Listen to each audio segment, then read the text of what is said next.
Hey everybody, welcome back. Hope everybody's having a great day today.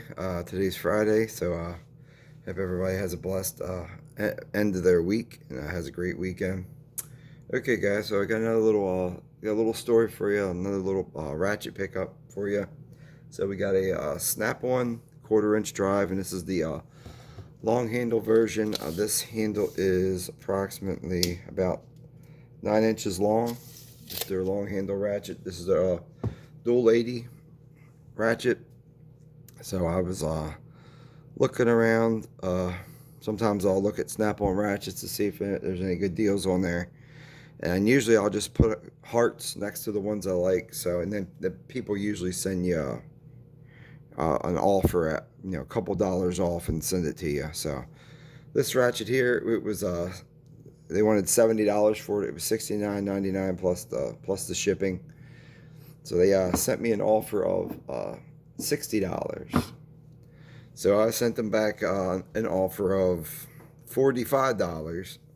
And then they sent me back an offer of $60, and I sent them back an offer of $50. So they declined my offer. So I sent them back another message telling them I was looking at another ratchet that had one. I think so I paid about $50 for it with the shipping on it, and I was only going to be willing to pay $55 for this ratchet. So he accepted my offer for $55. So I got this ratchet for $55, which is a pretty good deal. Like I said, Snap-on ratchets, they usually go for a little bit more than that. So I got it for $15 cheaper than what he was originally selling it. But let's take a quick look here at the handle here, guys. So that was my story with the ratchet. The part number for this is a it's hard to see, but that's like a TL72. Again, these are made in the USA. If this focus for you, there you go. There's your part number and all. Made in the USA. Nice long ratchet. You got your on and your off switch here. Your reverse switch is not recessed into the body. It is protrudes out. And this is looks to be a cast switch. You do get your Snap-on logo with your USA here, and then your of course you got your faceplate. Let you hear it. Pretty sounds pretty good. The back drag on it, just by feel, it's not super smooth, but it's I mean it does have some back drag, but it's not too bad.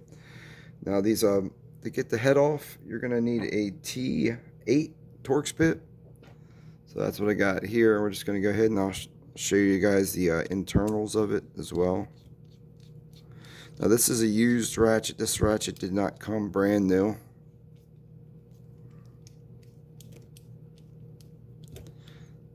It's already trying to escape. So this one here's in there pretty tight. I'll just do like I've been doing. I'll just take the ratchet apart and then put it together offline. Just these quarter-inch drive ratchets, because they're usually pretty hard to get everything to go back into it. So there's that. And here's your plate. This ratchet is lubed, so that's good. And the plate is pretty it's pretty thick plate. It's about an 1/8 of an inch thick. I'll just give it a quick measurement here. It's actually about a 1/16. It's about a 1/16 of an inch thick, not an eighth, 1/16. Okay. So here's your pawl, your dual pawl. It's a floating pawl as well. And we'll just go ahead and we'll pop the pawl, or we'll pop the anvil out first. And you can see all the lube in there. It does have plenty of lube on it as well.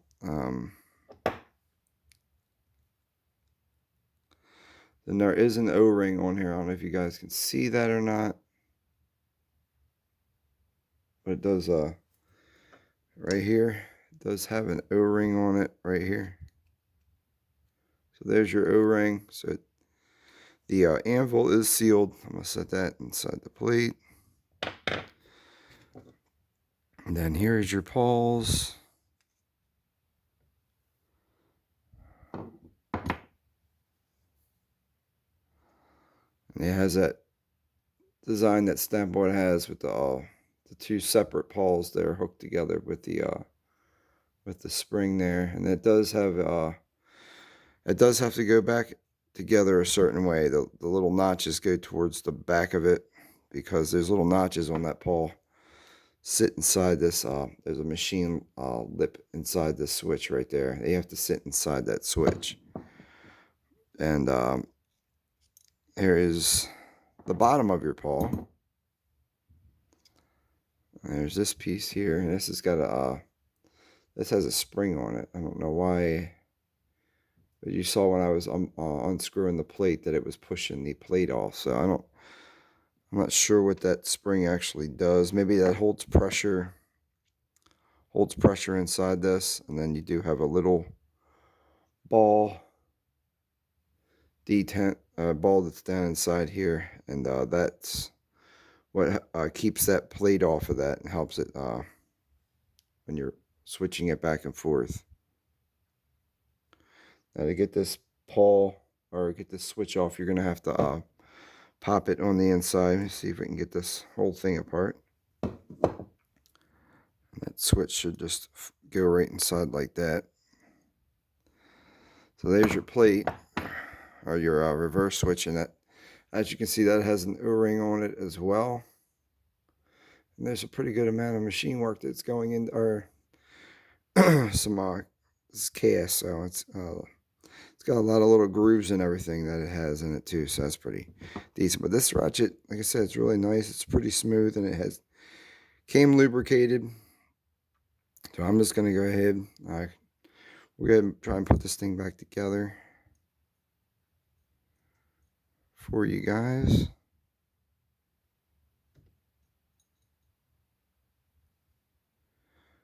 Oops, I might get you off camera there. Put the switch in and then flip it around and pop it back in there.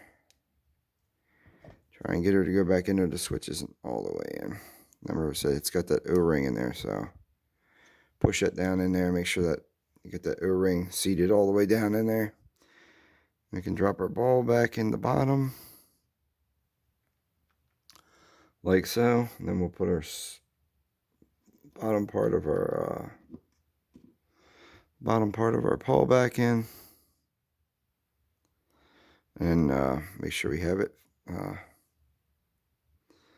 facing the right way, like that. Okay, sorry. And then we'll put our switch, or I mean our top of our pawl back in. Like I said, that's got to sit inside these grooves.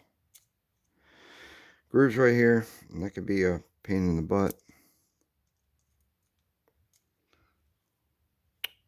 Trying to keep it in the screen here.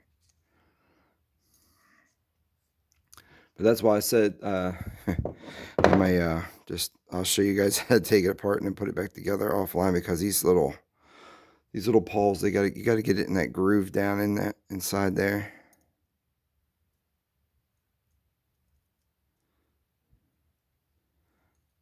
Try it again here. It's kind of a pain in the butt. Get it in there, but I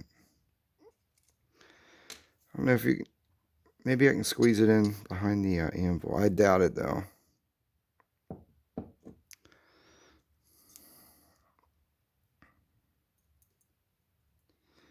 Let's see. Get these in there. Okay, so that worked.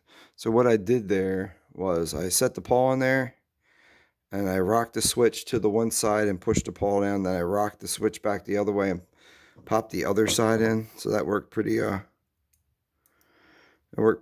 Now we're gonna go ahead and reinstall our plate. And these, I don't remember seeing any Loctite on them, but they could have had Loctite on them. I'm not 100% on these screws here, but they were this, at least the one on the left side. This one right here, it was a little had a little pressure on it when I was taking it out, so I felt like it had Loctite, but you know, I don't know. And the other side goes in nice and smooth. You know, could have something inside the threads too. There you go. There's that. Excuse me. So we can compare this to a couple other. You know, I just grabbed a couple out of the box right here real quick. We'll just compare the head size to some of these other ratchets here. And this is, like I said, it's the Black Hawk one, and you can see it's pretty small compared to this one. Even the Black Hawk is it's a little bit smaller head wise and you know, depth wise here. And here's the 144, the Husky one. Husky appears to be about. Husky looks like it's about the same size. I probably should get the calipers out. We can get down to you know, thousandths of an inch, but that's not that big of a deal. We'll just eye it up here. So here's a Tecton one, and the Tecton one is actually a little bit shorter than it, not by much, but it is shorter. And then even the thickness of the head, it's pretty comparable to the Snap-on one. And here's your here's the flex head icon, and they look to be pretty close, the icon and the Snap-on one. And like I said, the mechanism does sound a little different because, like I said, they're both floating paws, but this the dual 80, it's a little bit different of a design. So the paw is here's the your Harbor Freight composite ratchet. I have a regular 1/4 inch other Harbor Freight somewhere, but here's the composite ratchet. It's a little tiny bit longer, but it's not as fine. Anyway, guys, so there you go. There's my new long handle ratchet. I wanted a you know, 1/4 inch drive ratchet that had a little bit longer handle, just you know, just in case you got to work on something and you just need a little bit extra reach. So like I said, I got a bunch of different options here, all different kinds of lengths and, you know, different thicknesses and shapes of the head. So you can really, if you get into a spot where you really got a tight spot, you'll have a couple different options you can try. Whatever's going to make it easier for you. Anyway, guys, I just want to thank you guys. Thanks for checking out my video. God bless you guys, and just have a wonderful day. Thank you, everyone.